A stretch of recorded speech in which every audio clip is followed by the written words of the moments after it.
Welcome back, everyone. Today, we're doing something a little bit different. We're cracking open the incredibly chilling case file of H.G. Wells's absolute classic, The Invisible Man. But we're not just looking at this as some standard piece of literature. No way. We're going to approach this explainer like a true crime thriller. We've got a rogue suspect, completely baffled witnesses, and a trail of, frankly, unimaginable evidence. Let's get right into it. Okay, I want you to put yourself right in the scene for a second. Just imagine you're standing on a freezing streetscape in midwinter London. You look down, and you were watching fresh, muddy footprints appear in the snow right in front of you. Plop, plop, plop. But here's the kicker. They're being left by an entirely unseen body. There's literally nobody there. It's such an eerie, inciting incident, right? It instantly hooks us with this terrifying mystery. I mean, who leaves footprints without feet? And if you're local law enforcement, think about the impossible logistical nightmare this poses. How on earth do you arrest a fugitive you literally can't see? That whole concept of footprints without feet really hits the nail on the head when it comes to our suspect's core paradox. On one hand, he's got the physical presence to inflict real, tangible harm on people, yet on the other hand, he's suffering from complete social invisibility, total alienation. So he is simultaneously this massive looming threat and a complete outcast from society. Section 1. The Mastermind. H.G. Wells. Before we start tracking our invisible suspect's movements, we really have to look at the acclaimed English writer behind this whole dossier, H.G. Wells. Now, Wells didn't just write books. He actually pioneered a completely unique genre known back then as scientific romance. What he did was flawlessly fuse the cutting-edge scientific innovations of the 19th century with heart-pounding, suspenseful storytelling. He basically made laboratory science feel incredibly dangerous and thrilling. And his incredible literary dossier established a foundation for the modern sci-fi thrillers that still captivate us today. We are talking about massive, game-changing masterpieces here. The Time Machine, The War of the Worlds, The Island of Dr. Moreau, and of course our focus for today's explainer, published in 1897, The Invisible Man. Section 2. The Suspect, Griffin. So, our prime suspect, Griffin, is defined by a seriously chilling set of contradictions.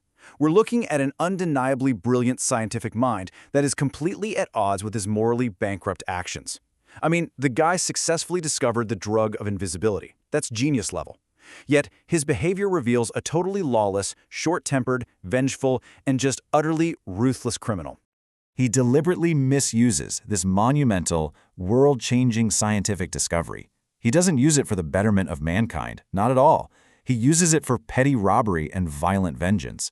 And this creates a really terrifying dichotomy between the severe physical danger he poses to innocent people and his absolute social alienation. Section 3. The Witnesses. Collateral Damage.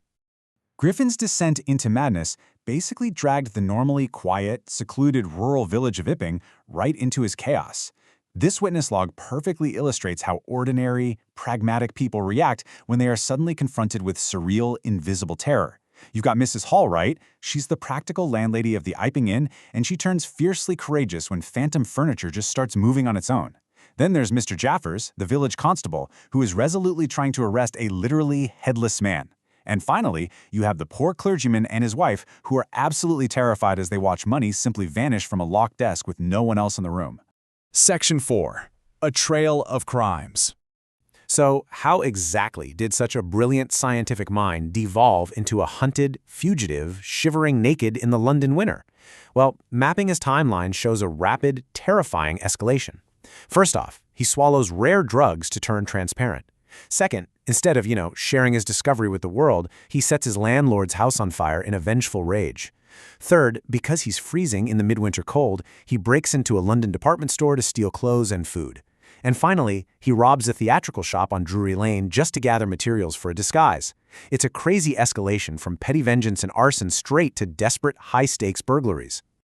The whole narrative unfolds with all the hallmarks of a modern true crime thriller. You get high-stakes burglaries in dark alleyways, intense police pursuits, elaborate and honestly super creepy disguises. We're talking bandages, a fake nose, dark glasses, the whole shebang. Plus chaotic physical brawls with an unseen assailant, leading to these completely thrilling, impossible escapes. Section 5. Science Without Moral Responsibility. Now, it's important to remember that H.G. Wells isn't just laying out a thrilling mystery for our entertainment here. His ultimate takeaway, the core vision of this whole thing, is a really critical warning to humanity. He's saying that intellectual brilliance is basically meaningless when it's juxtaposed against utter moral degradation. Unchecked scientific innovation that's entirely divorced from ethical responsibility, well, that is a massive recipe for disaster. Science without a conscience creates monsters. So, as we close out this case file, the chilling reality of Griffin's actions leaves us with a deeply provocative question to ponder about our own human nature. If you had the power to be unseen, to literally do whatever you wanted without ever getting caught, would your moral compass vanish too? It's a fascinating thought experiment for sure. Thank you so much for joining me to